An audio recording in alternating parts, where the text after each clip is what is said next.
un échange, ça génère beaucoup de temps supplémentaire. Tout événement génère beaucoup de temps supplémentaire. Ça a toujours été le cas, mais la vie consciente, c'est la même vie qu'avant, où est-ce qu'on réalise que tout génère beaucoup de temps supplémentaire. Avant, c'était subliminal, c'était même très underground, très souterrain, comme de l'inconscient, du subconscient, du trauma, de l'empilement de toutes sortes d'affaires inconscientes comme l'image de soi, l'image des autres, tout le jeu d'images. Mais des piles et des piles vraiment inaccessibles, surtout quand, pas surtout, dans toutes conditions, que ça soit chez quelqu'un qui vit dans le déni, qui tombe par en avant tout le temps là, dans un roulement d'action, ou que ce soit quelqu'un qui, au contraire, se permet de l'analyse, whatever, tu sais, des confidences, des thérapies, retour sur l'acte.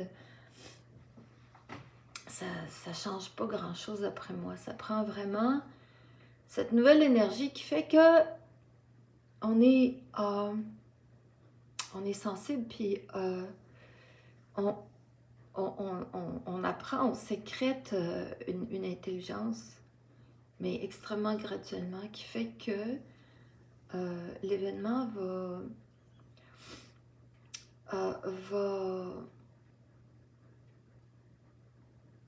pas gagner sur nous, mais ce qui va gagner sur nous, c'est le temps. Le temps. Alors, si par exemple un événement est récurrent, ben, tu subis la récurrence pendant un temps. Mais moi, j'en suis là. Je peux bien croire qu'il y a autre chose après. Donc, subir la récurrence d'une certaine anxiété, certaine image de soi, d'un jeu d'attente. Ça prend du temps.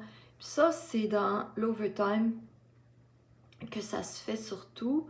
Sur le coup, sur le choc, oui, il y a des gros gains à faire. Mais pour que le réflexe soit sain sur le coup, quand on sait que l'événementiel tombe dans un point faible, puis on a tous des points faibles, oui, et on a aussi chacun nos points faibles dans le domaine de l'échange, de la vie relationnelle.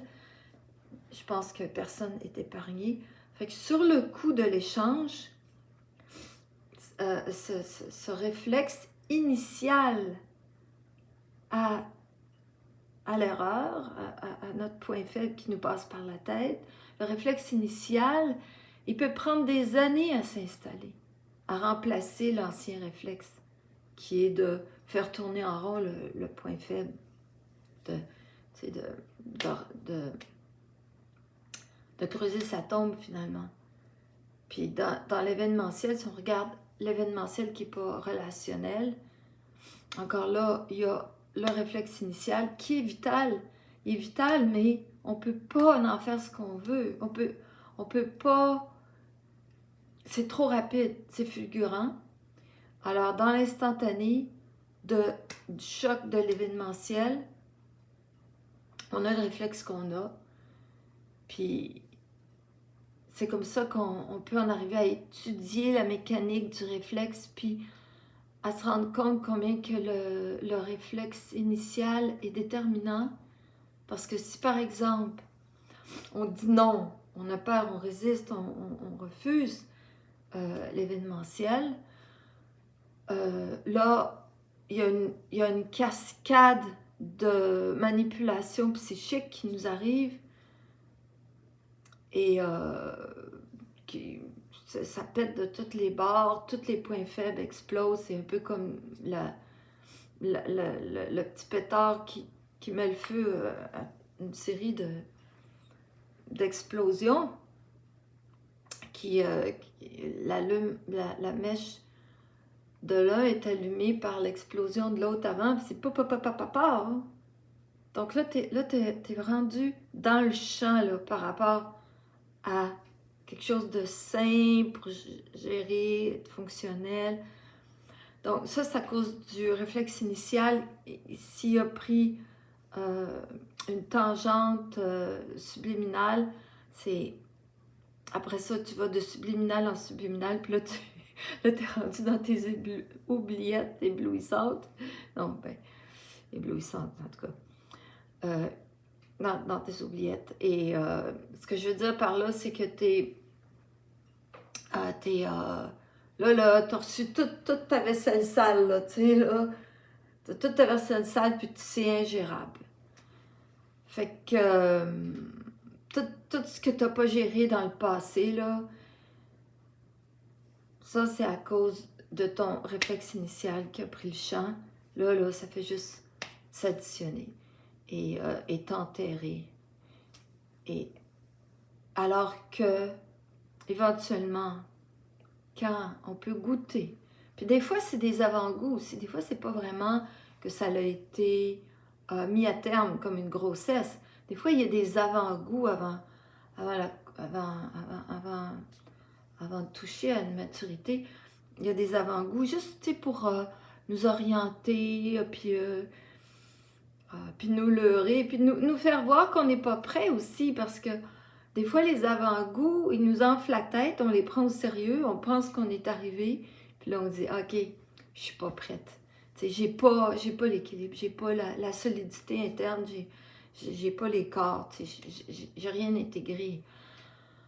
Mais ces avant-goûts-là nous montrent justement l'importance du réflexe initial, celui qui est sur le coup, que ça soit face à de l'événementiel, disons un arbre tombe sur ta maison, le réflexe initial, je ne dis pas qu'il doit être ci ou ça, parce qu'on sait que chacun a son caractère, puis il y en a qui sont de sang-froid, il y en a qui sont tragiques. Ça ne veut pas dire que la personne tragique, elle est moins en point, comme ça, plus mal en point que la personne qui est de sang-froid. La personne de sang-froid peut après ça être 10 ans avant de s'en remettre. Il n'y a pas de supériorité nulle part. Et c'est intéressant de voir cette complémentarité-là, comment il y a souvent des espèces d'équipes. Tu sais, quand il y a plusieurs témoins, plusieurs personnes concernées, il y a une variété de réflexes initiales qui peuvent ensemble permettre de se dégager du choc dans un tout premier temps, là, avant que les corps se restabilisent. Et donc, c'est ça. Donc, pour revenir il y a beaucoup d'overtime. Toute la vie est accompagnée d'overtime. D'overtime dans le sens que, par exemple, si tu as un téléphone, si tu as un appel téléphonique avec quelqu'un qui est en lien karmique ou avec quelqu'un qui t'a beaucoup d'attentes, quelqu'un de nouveau dans ta vie,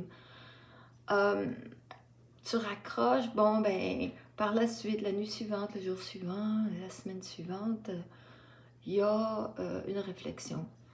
Et cette réflexion, elle est...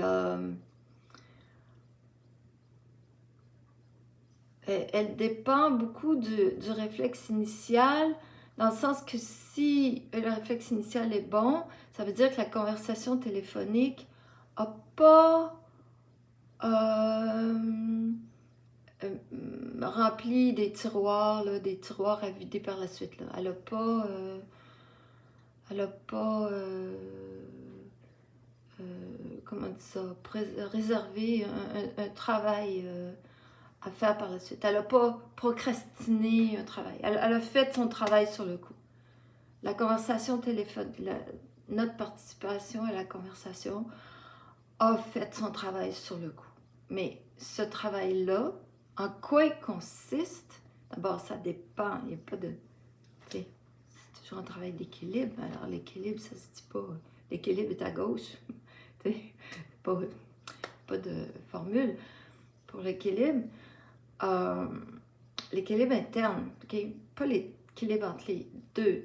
L'équilibre entre les deux, il vient de l'équilibre interne. Alors, mise sur l'équilibre interne. Et le réflexe d'aller vers un équilibre interne, il ne peut pas se commander. Il ne peut pas venir, même si on a hâte d'accéder à cette capacité-là. Donc, sur le coup, il faut au moins pas réfléchir sur le réflexe. C'est drôle parce que réfléchir, réflexe, hein, ça ressemble. Hein? Tu sais, on dit toujours réfléchir, c'est comme le reflet. Bon. Mais c'est beaucoup réflexe pour moi. Réfléchir, c'est des réflexes. Alors, par exemple, quelqu'un est timide, prend pas sa place, puis là, il rajoute un autre point faible qui est de pas accepter sa timidité, de se sentir coupable, d'avoir peur que l'autre lui tourne le dos, s'éloigne, tu sais. Fait que, donc, moi personnellement, ce que je fais, c'est que tout simplement, j'accepte que j'ai l'air fou sur le coup, ok? Que tout ce que j'ai participé dans la conversation n'est pas intéressant ou valable pour moi. Maintenant, pour l'autre, bah, peut-être même que j'ai essayé que ça soit intéressant pour l'autre, puis que c'est pour ça que c'est pas intéressant pour moi. Hein? Ça, j'étais en séduction ou en valorisation ou en relation d'aide avec l'autre. En tout cas, peu importe. Donc, ça peut être intéressant sur le coup. Et quoi? C'est juste de le subir, ça. C'est de le prendre. Alors, prendre les choses. T'sais, on ne peut pas commander, mais on peut enlever des petites couches. C'est comme un empilement, tu sais. Là, là c'est pas cool ce que tu as fait. Là, tu trouves que c'est pas cool. Là, tu as peur de la conséquence d'avoir été pas cool. Là, tu généralises ta vie, tu dis rien ne sera jamais cool. OK? Alors, il y a un empilement. Ben là, peut-être que tu peux commencer par juste éroder la première petite couche. Tu sais, pas prendre des bouchées d'eau. Les hamburgers, ça dépend à 3 étages. Ouais, donc se satisfaire, passer au prochain appel, accepter que tout est constructif, que tout est un reflet, pour revenir à l'autre définition de réflexion qui est reflet. Ben, tout est un reflet de ce qui n'est pas intégré.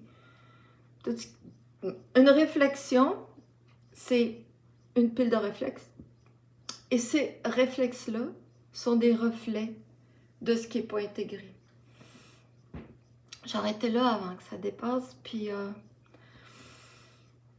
je suis contente de cette période où je peux comme regarder mes bibelots, mes jouets, puis mes gogos sans trop virer folle.